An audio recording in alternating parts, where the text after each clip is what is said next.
So how do I go back to New York, and what would you say to them who are seeing their health care bills rise because massive cuts to Medicaid?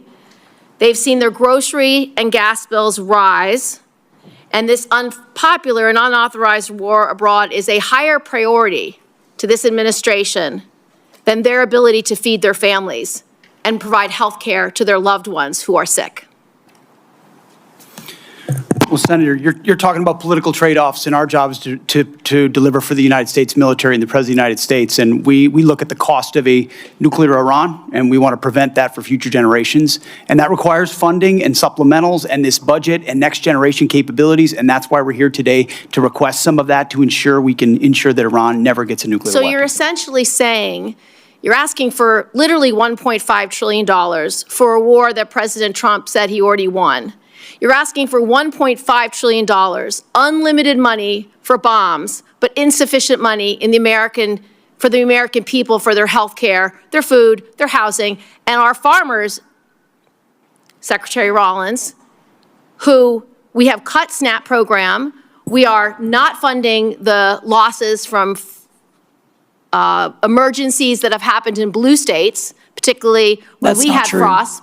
That's not true. False, you're not funding it. But back to you, Secretary Hegseth. And I would like to respond to the fertilizer and the gas. Have your chance, Secretary Hegseth. There's no reason to be rude. You are asking for unlimited money for bombs when people can't feed their families. And I don't know how this administration intends to defend those decisions to the American people.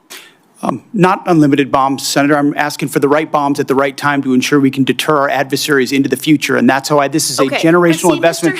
And it was the previous administration that didn't fund this department.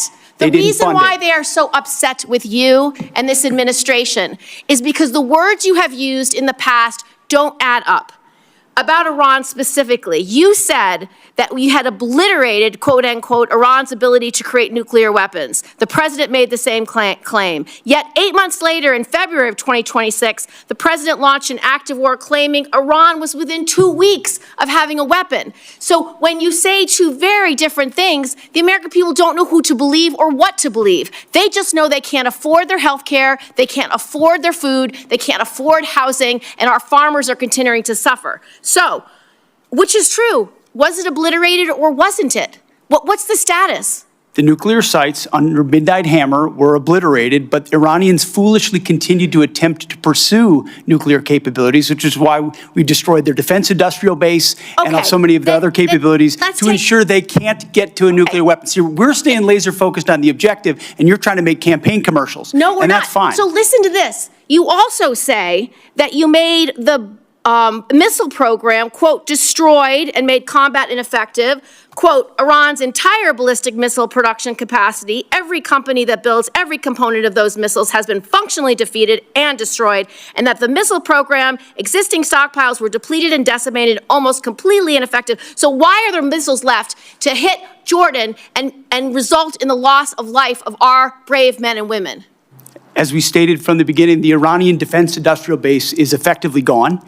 But they do have underground facilities because they're the world's leading state sponsor of terrorism, and they've spent 47 years trying to hide their missiles under mountains, just like their nuclear capabilities, because they would like to get a nuclear weapon to wield it against us. Of the war to believe, because it's either over or it's not over. It's within 2 weeks or it's not 2 weeks. We have no missiles or we have missiles, and that consternation is why so many New Yorkers are perplexed, stressed out, and find this war to be incredibly unpopular because they don't understand the choices that the president's making. They don't agree with those choices. Secretary Rollins, so you have cut over 160,000 New Yorkers have been kicked off SNAP. What do you have against hardworking New Yorkers, children who need SNAP, and seniors who need SNAP? Well, first of all, diesel is down under Biden versus today, 581 versus 480.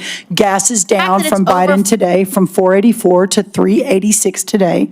Fertilizer is down 56% from Biden highs. Prices so this are narrative higher than when you took office. Well, all of those prices are higher than when you took office. So you are not making life better for New York farmers. That is not true, Senator. And let me tell you what New York is stressed out about is the fact that your state is taking prime farmland and turning it into solar farms. That is absolutely inexcusable. inexcusable. The For New York you to farmers, stand- you will see I have visited that the New York smart farmers farms do two both. times, Do two both. times in Senator's upstate New time York. has expired.